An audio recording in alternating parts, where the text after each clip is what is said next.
곧 50에 접어드는 직장인 철기 씨는 요즘 고민이 많습니다.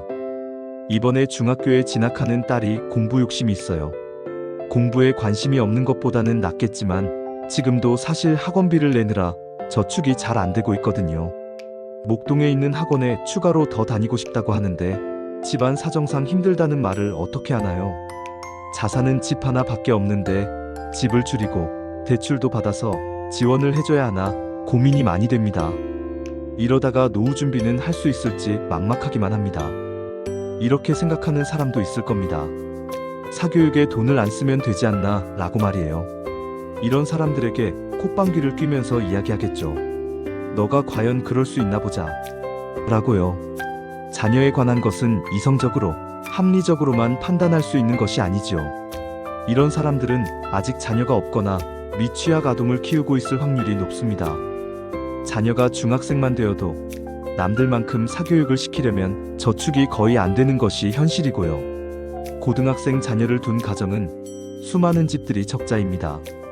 주택담보대출이나 신용대출을 받아서 사교육비를 내고 있는 실정이지요. 자녀 사교육에 목을 매는 심정은 충분히 이해가 됩니다. 자녀가 좋은 대학교에 들어가면 나중에 대기업에 들어갈 수 있는 확률이 높아지고 대기업에 들어가면 인생을 편하게 살 수 있을 거라는 믿음이 있기 때문이죠. 최악은 이런 거겠죠. 자녀는 자녀대로 마음에 드는 대학교에 들어가지 못하고 부모는 부모대로 노후 준비가 안 되면 어쩌죠? 반대로 자녀는 좋은 대학교에 들어갔다고 치자고요. 그런데 부모 노후 준비가 안 되면 어쩌죠? 그게 과연 내 자녀를 위해서 좋은 걸까요? 어느 쪽이든 과도한 사교육은 좋지 못한 결과를 가져온다는 사실은 객관적으로 받아들이셔야 합니다. 물론 돈이 많다면 학원도 보내고 과외도 시키고 유학도 다녀오게 하면 좋겠지요. 하지만 뒷일 생각하지 않는 과도한 사교육으로 노후 준비가 되지 못한다면 부모 자신들 뿐만 아니라 자녀의 인생에도 두고두고 발목을 잡게 될 것입니다. 이렇게 노후 준비가 안 된 사람들은 은퇴 후에 어떤 소득으로 살아가야 할까요? 대부분의 사람들이 믿고 있는 것이 바로 국민연금입니다. 우리가 믿고 있는 국민연금은 현재 1인당 월 50만 원 정도씩 수령한다고 합니다. 아시다시피 앞으로 국민연금의 전망은 어둡기만 합니다. 국민연금만 믿고 있는 노후는 비참할 수밖에 없습니다. 그렇다면 해결 방법은 없는 걸까요? 그렇지 않습니다. 아직 시간이 남았을 때 대비해야 합니다.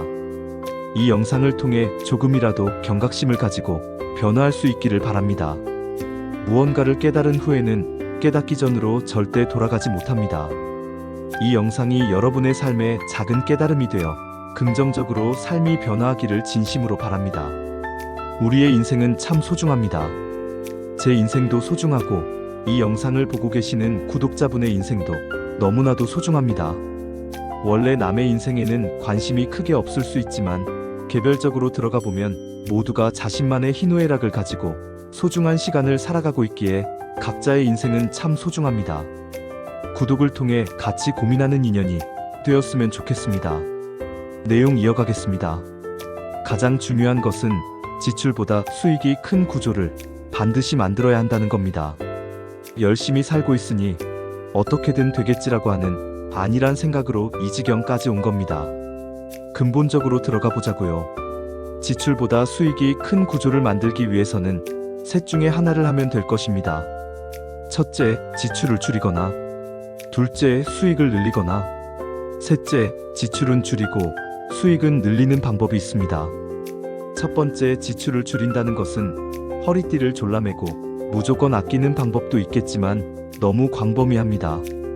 여기 쉽지는 않지만 그래도 마음만 먹으면 할 수 있는 세부적인 방법이 있습니다. 대부분의 사람들은 평생 동안 모은 자산이 실거주하고 있는 집 한 채에 모두 들어가 있는 경우가 많습니다. 내가 과연 이 동네에서 버틸 수 있는 소득이 있는가를 잘 따져봐야 합니다. 비싼 동네가 좋은 이유는 주변의 인프라가 좋기 때문입니다. 그런데 인프라는 공짜가 아닙니다. 인프라를 이용하려면 당연히 돈이 들어갑니다. 은퇴를 해서 소득이 적어진다면 우리는 결단을 내려야 합니다. 지금 사는 곳보다 인프라가 조금 떨어지는 곳으로 이사를 가는 겁니다. 반드시 기존 집을 팔고 이사를 할 필요는 없습니다. 여유가 있다면 기존에 살던 집은 전세나 월세를 주고 그 돈으로 살짝 인프라가 떨어지는 곳에 전세나 월세를 사는 겁니다. 은퇴도 하고 자녀들도 출가시키고 나면 무조건 비싼 집을 고집할 이유도 없습니다. 나이 들면 병원이 가까운 곳에 살아야 한다고 하지만 엄청난 위급한 상황을 제외하고는 30분 이내에 왔다 갔다 할 수 있는 거리면 충분합니다. 이렇게 좋은 인프라를 조금만 벗어나도 지출의 많은 부분을 줄일 수 있을 것입니다. 두 번째, 소득을 늘리는 방법입니다. 은퇴를 하고 나면 소득의 대부분이었던 근로소득이 없어집니다.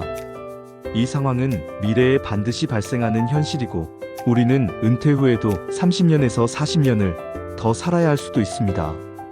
우리나라 평균 수명이 80세가 훌쩍 넘었습니다. 실수로 건강관리 조금 잘하면 100세까지도 삽니다. 준비가 안 된 노후는 재앙입니다. 언젠가 끊기는 근로소득만 가지고 있으면서 여유 부리고 있을 때가 아니란 말입니다. 우리는 근로소득이 있는 시기에 반드시 이 근로소득을 자산소득으로 바꾸어 나가야 합니다.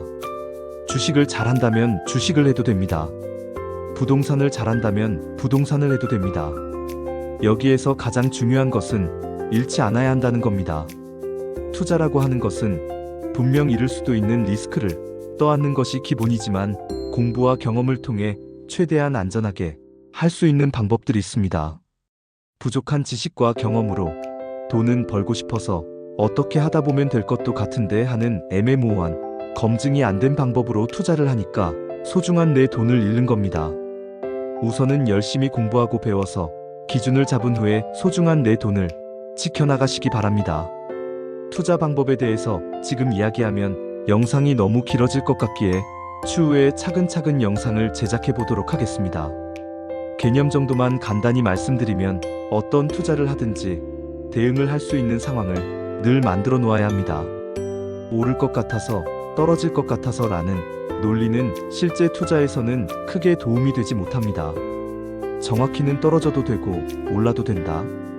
다만 떨어지면 나는 이렇게 대응할 것이고 올라가면 이렇게 수익 극대화를 위해 대응할 것이다 같은 떨어져도 올라도 상관없는 포지션을 만들어 놓고 시장 상황에 맞춰서 대응을 해야 하는 것입니다.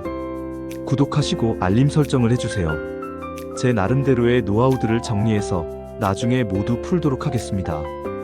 본업으로도 바쁘기에 자주 영상을 드리지 못하는 점 양해 부탁드립니다. 소득을 올리는 또 다른 방법은 새로운 소득을 만들기 위한 시도를 하는 겁니다. 많은 사람들이 부업이라는 표현을 쓰지만 부업이라는 표현은 너무 작아 보이기에 저는 그 워딩을 별로 좋아하지 않습니다. 그래서 새로운 소득이라는 표현을 굳이 쓰도록 하겠습니다. 어쨌든 제가 지금 유튜브를 시도하고 있는 것도 새로운 소득을 만들기 위한 시도라고 볼 수 있습니다.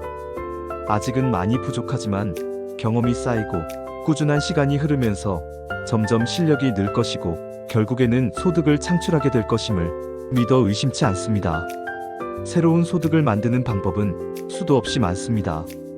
인터넷 쇼핑몰, 스마트 스토어, 블로그, 전자책, 해외 구매 대행, 단기 임대 등등 수도 없이 많은 방법 중에서 본인에게 맞는 소득을 찾으시고 도전하시고 진심으로 배우셔서 꼭 행동해 보시기를 바랍니다. 어렵지 않냐고요? 당연히 어렵지요. 돈을 만드는 게 쉬울 리가 없지 않겠습니까? 대신 이렇게 포기하지 않고 꾸준히 행동하는 것만 해도 이미 상위 5%는 될 것입니다.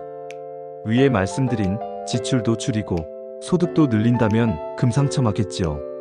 제가 느끼고 깨닫고 경험한 이야기를 정성을 쏟아 영상을 준비해 나가겠습니다. 꼭 구독해서 노하우를 익혀나가시기 바랍니다.